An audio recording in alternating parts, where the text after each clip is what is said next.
So in the previous chapter, we had gone ahead and created our Synapse Analytics workspace. Now here what I'll do quickly is I'll go on to my Synapse workspace, and here I'm going to create a dedicated SQL pool. So this gives you an option to have compute infrastructure that can be used for storing your SQL data warehouse. This is one of the primary purposes of having a Synapse workspace in place. So here I'm going to hit on new. Now here I'm firstly going to give a pool name. So just a simple pool name. Now I'm going to drag the slider all the way on to the left. So now when it comes to the pricing for the dedicated SQL pool, so there is a high price when it comes to the pool. So here you can see what is the estimated cost per hour. So if you're following along with this exercise, once you are done, go ahead and delete the dedicated SQL pool. And in the end, you can just delete the entire Synapse workspace. So when it comes to the pricing, it is based on something known as data warehousing units. So if you are familiar with Azure SQL database, wherein we have looked at data transaction units, database transaction units, it's a similar concept over here. Here it is just known as data warehousing units. So I'll leave this as it is. I'll go on to next for additional settings. I won't do anything. Here I'll go on tags. I'll go on to review and create, and let me go ahead and hit on create. Again, this might take around 3 to 4 minutes. Let's come back once we have our SQL dedicated pool in place. Now, once the deployment is complete for your dedicated SQL pool, you can go ahead on to the resource, and you will again be directed on to the Synapse workspace. So now in Synapse Studio, if I go on to the data section, if I just refresh the databases section, now I can see my pool A in place. Here I can go on to my tables. I don't have any tables in place, but what you can do is that you can also go ahead and create a new table via a new SQL script.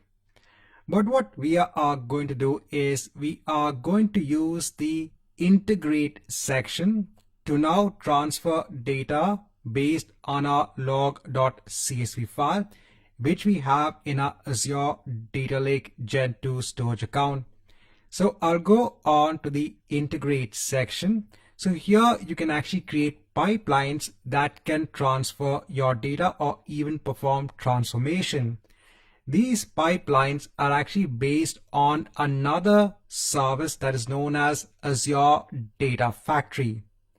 So here I'll add a new resource and I'll choose the copy data tool. Here I'll choose the built-in copy task and I'll run this once now. I'll go on to next.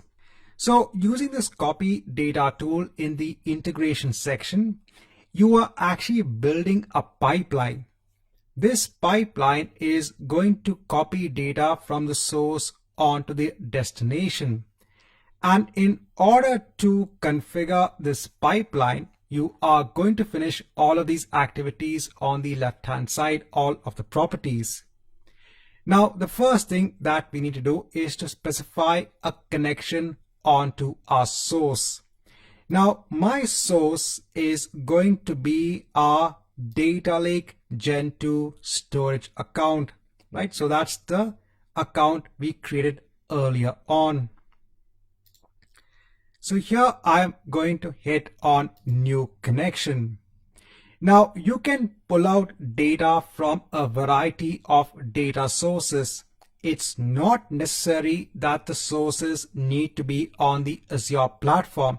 They can also be other sources as well. Here I'm going to choose Azure and I'm going to choose Azure Data Lake Storage Gen 2. I'll hit on continue. Now here I can leave the name as it is and let me scroll down. Here I'm going to choose my subscription and I'm going to choose my Data Lake Gen 2 storage account name. Here, then if you want, you can go ahead and test the connection. So it's fine. I'll hit on create. Once we have the connection in place, we can now hit the browse button to browse for our log.csv file. So it is in our data container, it is in our raw folder, and it is our log.csv file. I'll hit on OK. Now here I'll go on to next. Here in the file format settings, it should be able to detect our file format, and here we can preview our data. So here we can see a preview of the data. I can then go on to next. Now we are defining our target. Where do we want to transfer our data onto? So I want to transfer our data onto our dedicated SQL pool. So here now I'll choose a new connection. This time again I'll choose Azure, and I want to search for Azure Synapse Analytics. So I'll choose that. I'll hit on continue. Now here I'll again leave the name as it is. I'll scroll down. I'll choose my subscription. I'll choose my server name, that is the Synapse workspace name. Here it should now load our database, which is pool A. Now in terms of authentication, I need the username. So I'll go on to my Synapse workspace and let me copy the SQL admin username. So I'll copy this onto the clipboard. Then I will paste it here. Then I'll put what is the password. I'll test the connection. So this is fine. Let me go ahead and hit on create.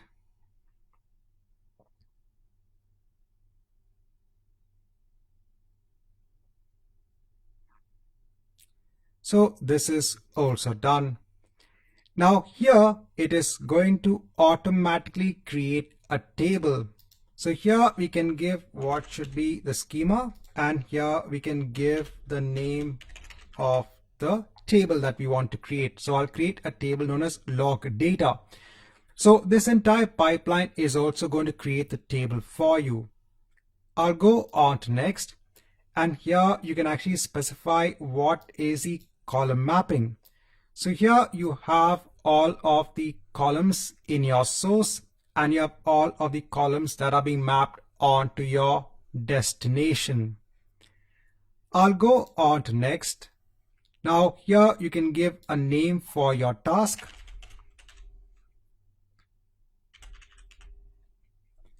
Here I'll scroll down. I'm going to disable staging. I'll go on to advanced, and here I'll do a bulk insert. Let me go on to next. Let me go on to next. And now it's going to create something known as a data set, and it's going to create a pipeline.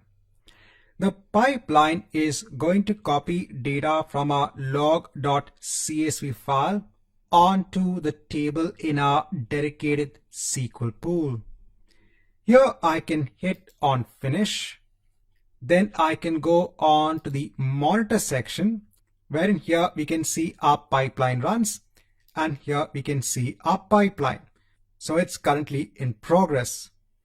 If you hit on refresh, now here I can see it has succeeded. So now let me go back onto data. Let me go on to my pool A. Here let me expand the tables, and now I can see my log data table in place. Here I can go on to the context menu. I can go on to a new SQL script, and I can select the top 100 rows. Let me just hide this and let me run this particular script. So I can see all of the data here. So now we've copied the data from our log.csv file onto a table in our dedicated SQL pool. If you're very keen on learning everything about data engineering, then I suggest you go for the DP203 exam. So that has a lot of details that pertain on to the different data services. Now, once we are done, I want to ensure I delete my resources. So I'll go on to all resources and I'll ensure to delete my Synapse workspace. So I'll go ahead and choose my dedicated SQL pool and my Synapse workspace and I'll hit on delete. Right, so in this chapter, I just want to give a use case scenario on how you can make use of Azure Synapse.